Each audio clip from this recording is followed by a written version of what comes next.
शक्कर कारखाना चलाओ संघर्ष समिति की बैठक में शक्कर कारखाना कैलारस में आयोजित की गई, जिसमें सर्वसम्मति से निर्णय लिया गया कि सहकारी शक्कर कारखाने को बंद कर एमएसएमई उद्योग में दिए जाने के निर्णय के विरोध में 3 सितंबर से जिले भर में व्यापक अभियान और आंदोलन शुरू किया जाएगा, जो मुरैना जिले की सीमा सबलगढ़ से शुरू होकर विभिन्न गांव से अभियान सभाएं करते हुए कार्यवाही मुरैना तक पहुंचेगी।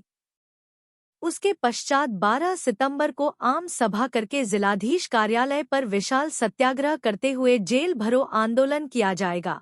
यह जानकारी पत्रकार वार्ता को संबोधित करते हुए जोरा विधायक पंकज उपाध्याय जी ने कहा है, यह कारखाना जनता की धरोहर है, जिले का सबसे बड़ा उद्योग है, इसको बंद करने का कैबिनेट का निर्णय दुर्भाग्यपूर्ण है। तत्काल इस निर्णय को वापस लिया जाना चाहिए और इस कारखाने को चलाया जाना चाहिए तथा कथित एमएसएमई को 22 हेक्टेयर जमीन 61 करोड़ में सौंपने के सरकार के निर्णय की भी उन्होंने आलोचना की और कहा कि जिले के विधायक और केंद्रीय सहकारी मंत्री Nitin Gadkari sugar federation of India ने भी मुरैना जिले में 5 शक्कर कारखाने चलाने की अनुशंसा की है, परंतु तब भी विधानसभा अध्यक्ष होते हुए नरेंद्र सिंह तोमर कारखाने को चलाने में सहयोग करने के बजाय इसे समाप्त करने की कार्रवाई को देख रहे हैं। यह चिंताजनक भी है और दुर्भाग्यपूर्ण है। उन्हें तत्काल आवश्यक कार्रवाई कर शक्कर कारखाने को चलवाना चाहिए, जिससे क्षेत्र बचेगा, किसान बचेंगे और जनता बचेगी। पत्रकार वार्ता में बोलते हुए पूर्व विधायक महेश दत्त मिश्रा जी ने आंदोलन को पुरजोर तरीके से चलने की घोषणा की। आज जैसे कि हमारे इस शक्कर कारखाना चलाओ संघर्ष समिति के मेरे सभी मुखिया, हमारे महेश दत्त मिश्रा जी, हमारे अशोक तिवारी जी, हमारे गायराम धाकड़ जी, हम सब ने आज ये प्रेस कॉन्फ्रेंस बुलाई थी। अभी 19 अगस्त को मंत्रिमंडल ने एक निर्णय लिया जिसमें हमारे कैलाश शक्कर कारखाने की जमीन को 22.5 हेक्टेयर जमीन को एमएसएमई में ट्रांसफर करने का आदेश दिया और निर्णय लिया। उसके विरोध में हमने एक रणनीति बनाई है। चूंकि हम कई वर्षों से यह कारखाना हमारे विरासत है, हमारे पुरखों ने बड़ी मेहनत से अपना अंशदान देकर इस कारखाने को बनाया था।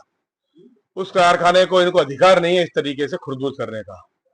हमने लगातार सड़कों पर उतरे, कई बार गिरफ्तारियां दी, जेल होके आए और हमें ऐसा लग रहा था, जो अभी चर्चा चल रही थी कि शक्कर कारखाना प्रारंभ होगा। पिछले साल नवंबर में एक बड़ी मीटिंग हुई जिसमें आदेश पारित हुआ कि कारखाना कैसे चालू हो सकता है, उसकी रणनीति बनाई जाए। कर्मचारियों को भुगतान, किसानों का भुगतान बाकी है, वो देना चाहिए।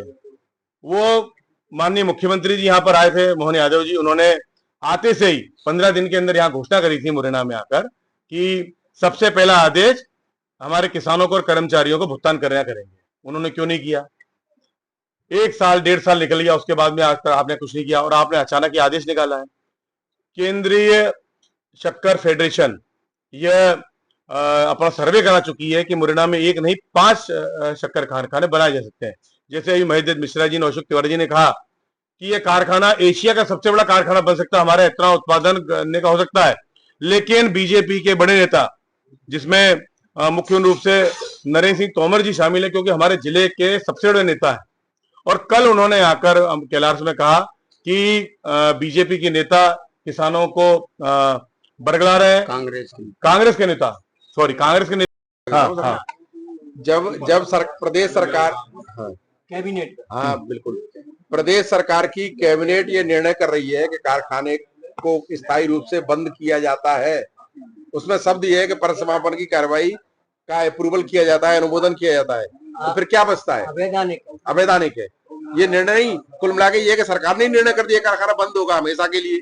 अब वो कह रहे हैं कि नहीं, बंद नहीं होगा, ये करेंगे वो करेंगे, ऐसी बात करने से क्या मतलब? एक लाइन में लिखा हुआ है, अभी आप देख लीजिए, आपके पास, मेरे पास वो उनका जो वो प्रोसीडिंग है कैबिनेट की, वो आई हुई है, मैं आप सबको भेज दूंगा। तो ये है, तो इस तरह गलत प्रचार नहीं हो। अब तो लोग, जनता है वो तो लड़ेंगे, संघर्ष करेंगे, किसान भी संघर्ष कर रहे हैं, हम सब लोग मिलकर के लड़ेंगे और जरूर जीतेंगे। ये किसान